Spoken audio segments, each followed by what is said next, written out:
Berita baik yang ku bawa dari Bapa-Ku di surga. Berita baik hari ini. Shalom saudaraku yang dikasihi oleh Tuhan. Malam hari ini kita kembali melanjutkan seri kebenaran kabar baik, bagaimana menjadi orang Kristen yang bertanggung jawab dalam hal berdoa.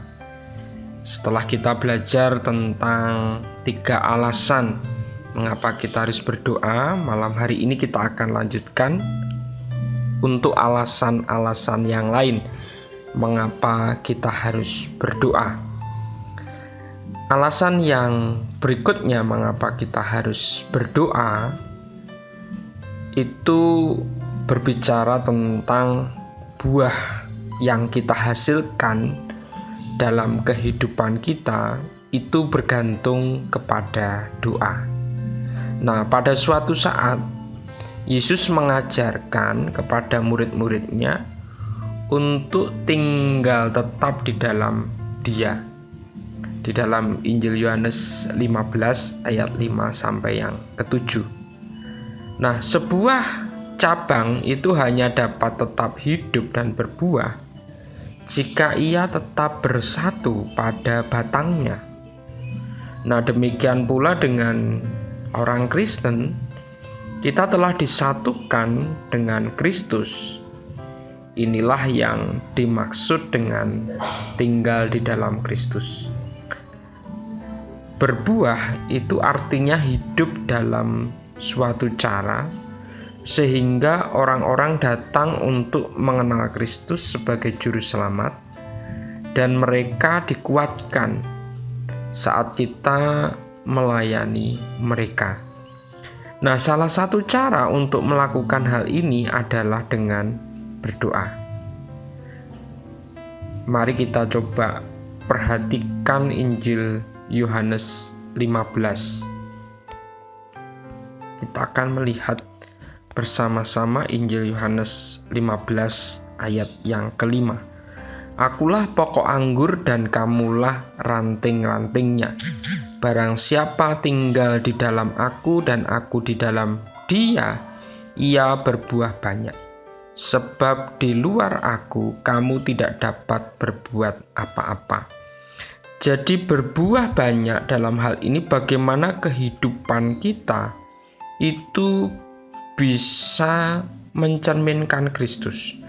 Sehingga orang akan tertarik untuk mengenal Kristus melalui kehidupan kita. Nah, untuk kita bisa menghasilkan buah yang banyak itu harus dimulai dengan berdoa. Kalau kita perhatikan bersama-sama kebenaran firman Tuhan di dalam ayat yang ke-17, Yohanes 15:17 dikatakan, inilah perintahku kepadamu, kasihilah seorang akan yang lain. Jadi tindakan kasih yang didasarkan iman di dalam Kristus Yesus Tuhan itu menjadi bagian dari buah yang harus terus kita hasilkan di dalam kehidupan kita. Dan kita perlu untuk terus mendoakannya hari lepas hari. Nah, ini satu hal yang kita tidak bisa abaikan. Jadi penghasilan buah dalam hidup kita itu bergantung kepada doa kita. Dan itu menjadi bagian yang penting. Dan itu sebabnya Yesus berkata, bukan kamu yang memilih aku ya, di dalam ayat 16 dari Injil Yohanes 15, tetapi akulah yang memilih kamu. Dan aku telah menetapkan kamu supaya kamu pergi dan menghasilkan buah. Dan buahmu itu tetap, supaya apa yang kamu minta kepada Bapa dalam namaku diberikannya kepadamu. Jadi perbuatan kasihlah yang harus kita tunjukkan kepada sesama kita, dan itu membutuhkan doa. Nah, alasan yang berikutnya mengapa kita harus berdoa adalah karena orang-orang di sekitar kita atau sesama kita itu membutuhkan doa kita. Nah, kalau kita perhatikan tadi di dalam bacaan kita Injil Lukas 11 ayat 1 sampai 13. Nah, di sini Tuhan Yesus menggunakan cerita untuk mengajar kita agar tidak menyerah atau tidak jemu-jemu saat kita berdoa. Nah, ia memberi janji yang indah kepada kita. Kalau kita perhatikan dalam Injil Lukas 11 ayat 9 sampai 10. Oleh karena itu aku berkata kepadamu, mintalah maka akan diberikan kepadamu. Carilah maka kamu akan mendapat. Ketoklah maka pintu akan dibukakan bagimu. Karena setiap orang yang meminta, dia akan menerima, dan setiap orang yang mencari, mendapat, dan setiap orang yang mengetuk, baginya pintu dibukakan. Sehingga Bapak Ibu Saudaraku yang dikasihi Tuhan, ini menjadi bagian yang indah bahwa kehidupan doa yang kita lakukan itu juga melibatkan orang-orang di sekeliling kita. Bagaimana kita bisa mendengarkan apa yang menjadi pergumulan, kerinduan mereka, lalu kemudian kita bisa menginventaris apa yang menjadi kerinduan, harapan mereka, lalu kita bisa turut serta untuk mendoakannya. Ini menjadi bagian yang indah, dan sesama kita, saudara kita itu membutuhkan doa yang kita naikkan di dalam nama Tuhan Yesus. Nah, alasan yang terakhir saudara, mengapa kita harus berdoa, karena kita harus memenuhi syarat-syarat Tuhan untuk berdoa. Kalau kita melihat di dalam 1 Timotius 2, mari kita akan melihat bersama-sama di dalam 1 Timotius pasal yang kedua, saudara.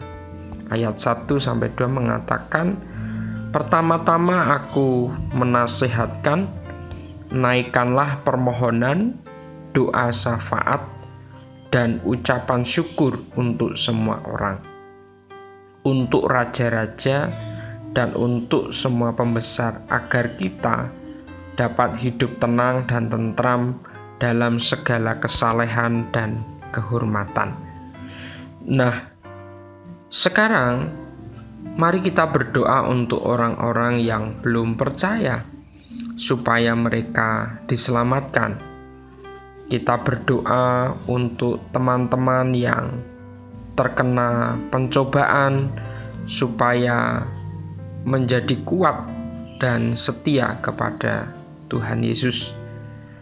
Berdoa untuk orang yang sakit supaya mereka disembuhkan. Berdoa untuk para pemimpin, pemerintah supaya mereka dapat memimpin dengan bijaksana. Alkitab mengatakan doa orang benar bila dengan yakin didoakan sangat besar kuasanya. Yakobus 5:16 ini menjadi bagian pendukung dari alasan yang kelima, saudara, mengapa kita berdoa, di mana orang lain membutuhkan doa menjadi bagian yang penting di sini dan terkait bagaimana pemenuhan syarat-syarat Allah dalam berdoa. Nah, syarat bagi doa yang dikabulkan oleh Allah itu adalah kita harus berdoa dengan iman. Yaitu ada di dalam Ibrani 11 ayat yang ke-6. Yang kedua, kita harus memiliki hati yang bersih, hati yang murni, hati yang dikuduskan. Nah, itu ada di dalam Mazmur 66 ayat 19. Lalu kita juga harus kudus dalam kehidupan sehari-hari. Nah, ini bicara tentang perilaku kita, saudara, dalam segala hal. Itu ada dalam 2 Tawarikh 7 ayat 14. Dan kita juga harus berdoa menurut kehendak Allah. Itu ada di dalam 1 Yohanes 5 ayat 14 sampai 15. Dan yang kelima, kita harus tinggal tetap di dalam Kristus, yaitu ada di dalam Yohanes 15 ayat 7. Jadi ada 5 syarat bagi doa yang dikabulkan oleh Allah. Jadi kita harus berdoa dengan iman, dengan hati yang bersih, perilaku kudus dalam kehidupan sehari-hari, berdoa menurut kehendak Allah, dan yang terakhir, tinggal tetap di dalam Kristus. Nah, jadi saudara-saudaraku, kita sudah belajar tentang 6 alasan mengapa kita harus berdoa, dan kita sudah belajar juga tentang 5 syarat bagi doa yang dikabulkan oleh Allah. Nah, kiranya seri kebenaran malam hari ini menjadi berkat buat kita sekalian, dan besok kita akan belajar bagaimana saudara dan saya mampu bertanggung jawab dalam hal membaca Alkitab. Terima kasih, selamat malam, selamat beraktivitas, selamat berstay at home. Tuhan Yesus memberkati.